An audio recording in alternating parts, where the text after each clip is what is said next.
guys are having an awesome day. As always, my name is Young Don, and you're watching the Don Productions YouTube channel. Now, from the title, as you can tell by the title of this video, we're gonna talk top 5 things I love about this car.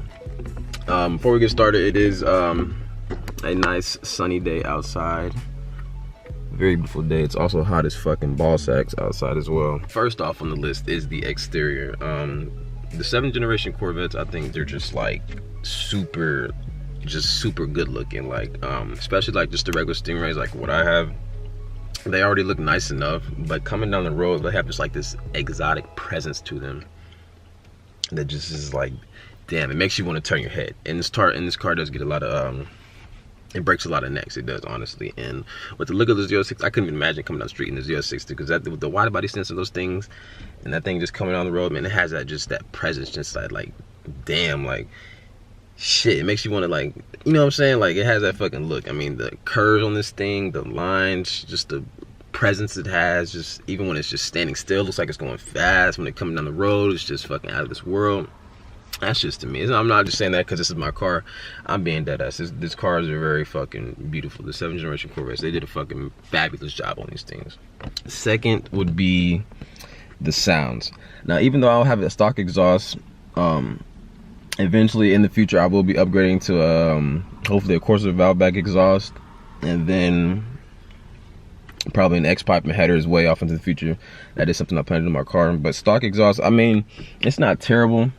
I do like how this car has the active exhaust system, the MPP valves, where you can change it with this button right here when the car's on or whatever. It doesn't sound bad. It sounds good, you know, stock, but I feel like it could be louder. That's why I want to do it in exhaust. It already sounds good enough, you know. I'll give you a little shots, a little drive-by videos with the GoPro and some other cameras if y'all hearing the exhaust and everything the way it sounds.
As you can tell, it sounds good, but I feel like it can sound better. You know, it's loud, but it could be louder, let's be honest. Third thing is the heads-up display. If my car is a 3LT, so the Corvettes that come in 1LT, 2LT, 3LT. The 2LT and the 3LT is where you can get the heads-up display. It gives you this this thing right here, where you can control the heads-up display via this, and then you can change the readout on it. And this right here, this other button right here, is kind of bright outside, but it looks like that, and you can control the brightness of it. And the reason why I love that is because you never have to take your eyes off the road. Not only do you don't have to take your eyes off the road, but it looks very nice. Like it's very bright. You can see it easily, especially on a hot summer day like today. You can see it easily, and it just looks nice. I think it's very well done. A lot of cars have these. But the only thing that sucks about the Corvettes is that's like one of the only very few I guess safety tech things that would go in these cars, because the Corvettes, if you want all the technical stuff like the blind spot assist and the rear fucking I don't even fucking know what it's called. The shit that fucking beeps in the back when you're reversing. You gotta go for the Camaro. They don't offer that on the Corvette. That's a sad thing, but I mean, whatever. It's a driver's focused car. The next thing I love about the Corvettes is the interior. I love how they positioned everything of the interior via the driver. I love how everything's like towards the driver. Like they have this guardrail, like they have the passenger side, and then they have the driver's side. The passenger side, they have this thing to hold on to. Both things, you know, if you're going fast, driving like a maniac. And then on the driver's side, everything is geared towards the driver. You have this that's geared towards the driver, so it's easy to press the buttons and everything.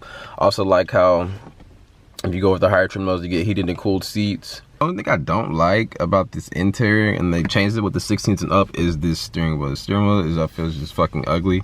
It's just a fucking big ass circle. Like, I don't like that. I wish I would have went for like a 16 or up and then got the flat bottom steering wheel. But I mean, I guess I can just change it out later on. Change the steering wheel out to a flat bottom steering wheel, or I can tether leather or whatever. I don't know. Yes, but I love the interior.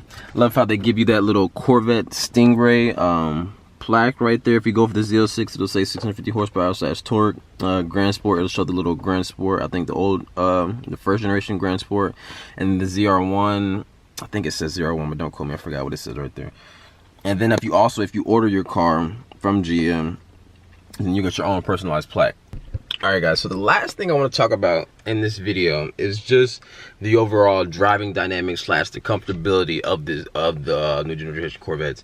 If you've never been in one, I highly advise you go test drive one. That's the first thing I did. Like I don't know if I mentioned this, but before I bought this car, like I said, or I have mentioned this, I lied. But yeah, before I bought this car, I was actually looking into getting a Mustang. First off, it was going to be just a Mustang GT. This is a fully loaded Mustang GT. Plan on putting like an exhaust on it and doing some other mods later on to it. And in fact, here's how it happened actually. So this local dealership around my around where I live, they had a GT350 there for sale. And as I would pass by it, I would always look and I would think like, damn, what the fuck are they doing with that? Like, cause they don't usually have a lot, you know, not like necessarily high-end cars, but they don't usually have that like that high caliber ass car there.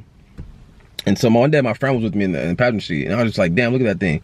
I was like, I want the Mustang GT, but that would be pretty badass if I could be able to get that. And he was just like, well, why don't you go see what they're talking about? I was like, man, they're not gonna fucking finance me that shit. And he was like, well, you never know, just go see.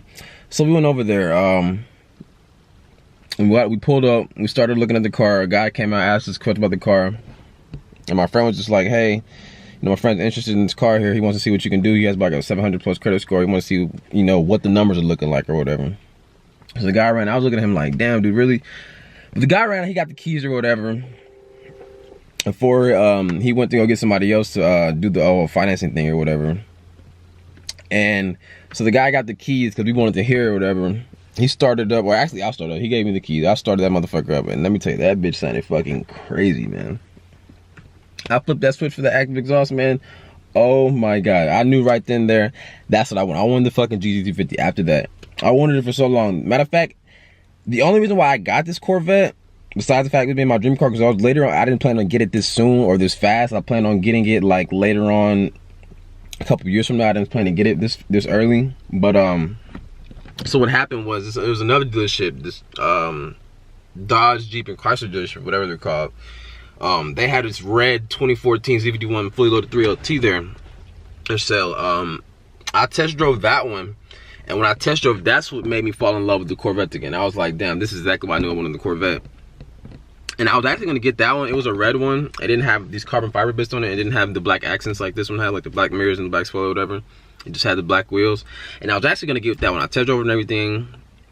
I told the guy I wanted to put down 10,000 or whatever. Only reason why I didn't get it is because I feel like the price on that one was too high for what the car was worth. The car was worth less than what they were asking for. So they were asking like 43.6 or something in one of it, but it had like 36,000 miles on it. Which technically, I mean, it's not really a lot of miles, but it technically is, because the average, I think the average miles in 1 year is like 12,000 miles. And they tried to, and that thing had 36,000 miles on after 3 years or 4 years. Which, I mean, the car is a 2014, so it came out in 2013 or 2014 model, so really it's not that many miles, but I feel like for this type of car, that's just too many miles, and I didn't want that many miles on the car. So I didn't go through with that one, and I found this one, which had 8,000 miles. That's the only reason why I got this one. I wanted the 2016 because they had the flat bottom steering wheel, and I didn't want the round steering wheel or whatever. And I also wanted something with some warranty on it, but I feel like the deal on this one was just too good to pass up. But anyways, man, we getting off topic, man. Fuck the practicality of this car. You can store a lot of shit in the back. I just got a bunch of bullshit back there right now. The seats are really nice. Excuse this shit right here. The seats are real nice. They're not the competition seats or the regular GT seats, but they're still pretty nice, you know. They're not horrible or anything. You still get the leather with them. The bolsters right here, they hold you in pretty good. You know, when you're going around corners, they hold you in real good. It's not a luxury car, but I feel like in certain cases it kind of acts like one, especially when you're on the highway just cruising. It's really comfortable. It's also a very good handling car. I don't take it around too many roads, like too many back roads that often. Nor do I drive crazy with it. I'm not a professional driver, nowhere near close. I'm not even that fucking amazing of a driver to be sitting there and driving through back roads all quick, banging through the gears like that. Because I actually did learn how to drive manual on this car. I had practiced before when I was back in middle school, but I never got it down packed. So actually when I bought this car is when I learned how to drive manual. It took me about a day because let me tell you, all that stuff in traffic is gonna make you learn like fucking that. It's gonna make you learn quick as fuck. So guys, there you go. Those are the top 5 things I love about my C7 Corvette. Make sure you go follow me on all my social media.